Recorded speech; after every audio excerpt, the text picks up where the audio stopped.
My dad yelled, "Stop," when the priest asked if anyone objected during my wedding.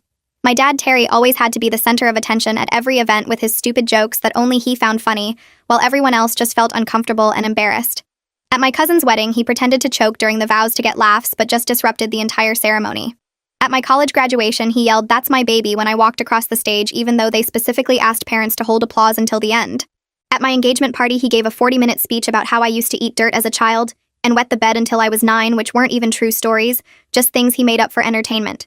My mom always defended him, saying that's just how your father shows love through humor, but it wasn't humor. It was him needing every single moment to be about him. When I got engaged to Oliver, I sat my dad down and explicitly told him he needed to behave at my wedding. No jokes during the ceremony, no embarrassing speeches, no pranks, no surprises, nothing that would take attention away from Oliver and me on our day. He rolled his eyes and said I was being bridezilla already, and couldn't I take a joke? I said this wasn't about taking a joke. It was about having one day that wasn't ruined by his need for attention. He promised to be good, but kept making comments about how boring weddings were without some entertainment. The wedding planning was exhausting because I had to account for every possible way Dad might try to make himself the star. I assigned my brother Keith to basically babysit him. I gave the DJ strict instructions not to give him the microphone unless approved. I told the photographer to avoid candid shots of him because he'd definitely be doing something stupid in the background. I even considered not inviting him, but Mom said that would destroy our family, and she'd never forgive me. The morning of the wedding, Dad was suspiciously well-behaved.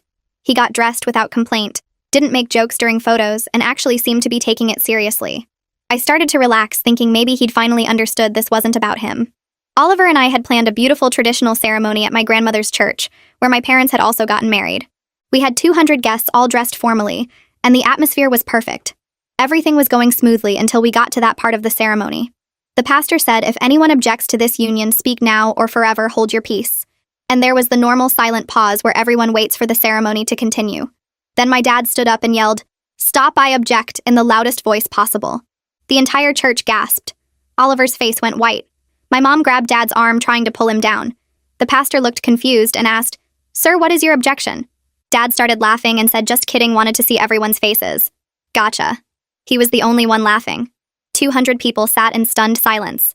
Oliver's grandmother actually started crying. My teenage cousin recorded the whole thing looking shocked. The pastor didn't know what to do and just stood there frozen. Dad kept laughing and said, "Come on, that was hilarious, you should see your faces. Lighten up, people, it's a wedding, not a funeral." I stood at the altar in my wedding dress, watching my father ruin the most important moment of my life for a joke that wasn't even funny. Oliver whispered to me, asking if we should continue, but his voice was shaking. His parents looked horrified. His sister was covering her mouth in shock. All of our friends were whispering to each other. The moment was completely destroyed.